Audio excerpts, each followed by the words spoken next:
Hey, what's up, y'all? It's back. It's time. Let's go. Anyway, back on FMA Brotherhood, getting ready to finish this series off. Let's go ahead and get into it. Alright, so the Elbrick brothers, let's face it, these guys, after the first guy that they fought, that preacher dude or whatever, that false prophet, they was just being tossed around by everybody and their moms. I mean, when Scar came and got them, Scar was just tossing them around. I mean, anybody that was facing the Elbrick brothers was just tossing these guys around. So they said, hey, we gotta start training again. So they said that they were going to go to their old teacher's house that taught them alchemy. Well, didn't teach them alchemy, but helped them with their alchemy and taught them how to fight. So they said, let's go ahead and head out. Winry wants to come because this Auto Mail City, what's it called? Rush Valley, whatever. And it's a city that's like renowned for auto mail, you know, for those prosthetic arms and stuff like that. And that's what she does. So she says, okay, I'm coming with you guys so I can make a quick visit while I'm out there. So that's a more development for Winry, because now she could probably make a better arm for Edward. So when she goes to the city, Edward gets pickpocketed by this girl and runs off with his watch. And he needs that watch, you know, that State Alchemist watch or whatever, that little hand watch. You know, that little thingamabob. So they chase her down, whatever, and they find out that she has auto mail legs. And it was created by one of the best auto mail mechanics, you know, in the city. So Winry wants to become his student, but he says he doesn't take on students. She winds up helping deliver a baby so that he feels like he's indebted to her, but he still says, I'm not going to do it. Which I like, because a lot of times in anime, what they'll do is the person does them a favor, then they say, oh, I'm completely indebted to you. I'll do whatever you want me to do. He says, no, I still can't do it, but I know somebody who can. So that was good. So we got some development for Winry. That's what that episode was for. It was for Winry. So Edward and Alphine finally meet up with their teacher. And you find out it's a woman. So that was good. You know, we find out it's a woman. And she's like sick. So she's like spilling out blood all over the place every so often, like bleeding out her mouth. She got some kind of disease or something. And the relevance of this is she finds out that Edward can, you know, transmute without using, you know, those circles, whatever. He just clap his hands together just like his master does. Just like the lady that's teaching him does, Izumi. So she says, oh, you must know about the truth. And they're like, the truth? What is that? Remember that thing that they seen that was when they tried to transmute their mom? That ghost-like thing? That's what it was. For some reason, people that survived that little transaction can use transmutation without, you know, writing those little insignias. So she knew that he'd done it. Because what happened is, when you try to transmute a person, that's when you see the truth. So she knew that he was messing with life. And since she can do it, that also means that she's done it. So we found out that she had a baby or whatever that passed away because she had gotten sick while she was carrying this baby and it passed away. And that kind of ties all three of the characters together. Because think about it. They all tried to transmute a human, and now they can all, you know, transmute things without using those symbols. And even Alphines can. Yeah, that's right. Later on, just a couple episodes down, he remembers the truth. Like, for some reason, he lost his memory of the truth, of seeing, you know, those scenes. And once he gets that memory back, he can also do the same thing. So that kind of ties them together because they kind of common bond. They both did the same, you know, stupid deed. And another thing about that is, it's like now they find out that the homunculus are also like interested in people that has tried to transmute people. Why is that? Because they seen the truth. Now, what is it about that the homunculus want? Okay, now that they got that little common ground between them, which helps out their character development, which I like, but a lot of series, what they do is they give them that little common ground. I think that's just it. This leads to more. I just already explained a little bit that the homunculus is looking for people just like them. So it leads to more other than just them having a common bond. But elsewhere, dig, that dude, Yoki, I think his name, Yaki, whatever the dude name is, he became like a dictator of this little mining town, and Edward and Alphonse took him down. And through some kind of strange fate, he winds up being looked after by the Ishbalans, whatever. And what happens is Scar is injured by gluttony and lust. Yeah, he gets injured by them, and the Ishbalans save him. So they bring him back to the tent so he can be rehabilitated. You know what I'm saying? So Yoki, I guess his name is, he finds out there's a bounty on his head, and I believe that's what he wanted. He tried to get two guys to jump Scar. Scar takes care of them easily. But anyway, that's how their fates get intertwined, and now Yoki is rolling with Scar. Now Yoki also finds some girl that looks like she's wandering through the desert. She came looking for the Elric brothers. Well, she came looking for the FullMetal Alchemist. And she winds up passing out in the desert. I mean, because she didn't have any food, anything, blah, blah, blah.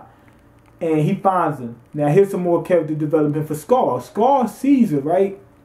And he sees this little panda bear, that little panda that she has, you know, that May is carrying on her back or whatever.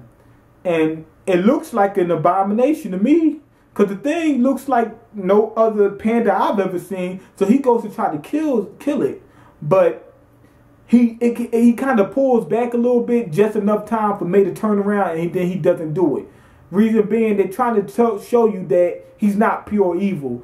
He's doing what he's doing because he wants revenge, and I think he kind of fell off the deep end, but he really wants revenge. He's trying to make up an excuse for it by using religion and using his God or whatever to rectify what he's doing. So he's saying that he's, doing some kind of good by destroying state alchemists, and also destroying, abominations, saying, okay, now I'm doing some good. Which he did when he destroyed one of those chimeras, but that's supposed to just to justify what he does. Okay, so this is another thing I don't like about the series. Alphonse is supposed to be the better fighter. He's the one that always gets jammed up. So anyway, he gets found out by greed, gets captured and everything. Edward comes to save his butt. So Edward keeps having to save Alphonse, which Alphonse is supposed to be the better fighter. So that's kind of getting to me, but it's not by much. I mean, this thing's still good, and that's the reason why I like when they gave him that power up, that being able to transmute without those symbols, because it puts him at more equal of a playing field, which is good for this series. A lot of series, they don't do that. Somebody just completely outweighs the other person, which is cool, but then the other person is made useless. I don't like that. So Bradley takes Greed back to Father. Now, the thing about it is, Father looks sort of like Hohenheim, which is, Edward and Alphonse's, dad. Which leads me to believe that maybe he's a homunculus.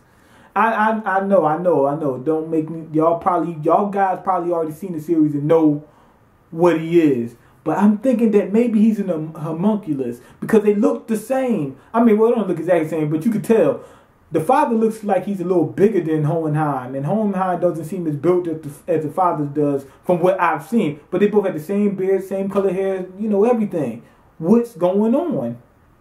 And the dad's been away. Hohenheim been away for so long. What has he been doing? Probably trying to stop the father, I guess. Father is probably, Edward and Alphonse's granddad. I don't know. But the reason why I don't think that the father is a homunculus, which is, possible, is because Greed says something about 200 years or something. Some astronomical number that humans can't live. So if the father is over 200 years old, is what I'm guessing, because that's what I remember. He said something about that time frame. Then Hohenheim, unless he was a homunculus, he wouldn't be able to live that long. Unless they're both homunculuses, I guess. I don't know. But something is not adding up. Either the father or Hohenheim is a homunculus, I believe. But what really tripped me out is if the Edward brothers are both homunculus and they don't even know it. Now, throughout this time, Edward keeps breaking his automail arm. So now that sense makes another sense of urgency because Winry needs to get him a new arm, a better arm, fast. You know what I'm saying? Fast, because it keeps getting broke. And I know a lot of people keep saying, why does that keep happening? Because when he gets in the fight, he's getting tossed around, and he doesn't want to break his only arm left, so he keeps using his right arm to block things, to make sure he doesn't destroy this one. It's better this one than this one. That's why. So it makes sense. And it's another sense of urgency. We got to get that. We got to get a better arm before, you lose your whole body. Lust takes out Mustang, but Mustang sears off his wounds with that fire magic, fire alchemy. And she leaves him for dead. Because she pretty much wounded him fatally for anybody else. And she goes after, Hawkeye and Barry, in that room. And that room looks like the room that the truth was in. So that leads me to believe they're trying to simulate what happens when you try to, basically when you see the truth, when you try to transmute a human. And as soon as she walks in, Hawkeye's on her. Bam, bam, bam, boom, boom, boom, boom, boom. It doesn't do much. And Mustang comes in, he sealed off his wounds, sealed it by heat, burning himself. And he cuts the emblem into his hand. And now he can do alchemy without the glove. And he uses this lighter, to basically spark that flame as like a starter or whatever. And he keeps burning Lust. Down to burning almost every cell in the body. Constantly. Constantly. He will burn you. Constantly. He will spam her. Constantly. Until she died. But the thing about that is that proves that their powers is limited. They can't heal but so much. Which I like, because a lot of times in a lot of series, if it's a person that can regenerate, you can fight him infinitely. That don't work. It got to take some kind of energy to regenerate. And when you regenerate from one cell and stuff like that, you need it got to be some kind of energy. You know what I'm saying? You need some kind of energy to do that kind of stuff. So it got to be limited to a certain degree. So anyway, he kills him. So that's pretty much where we leave off. Bradley actually sees it, and instead of confronting, Mustang, he just goes. So that actually plays into a part of the story later on. And don't leave spoilers in the comment section. Spoilers past this episode. We only talking about up to episode 20. And the action's been pretty good, but the thing is, the build-up is so great. We've been, you see what I just told y'all throughout this review. The build-up, we just been getting little things here and there, here and there, here and there. And it's all coming to a head at some point in time. And this series hasn't gotten slow yet. It's been building up since then. But that's pretty much it. Go ahead and leave your comments. Let me know what you think so far, if I had got you into the series from the first one. And go ahead and rate the video, subscribe, and I'm out. Peace.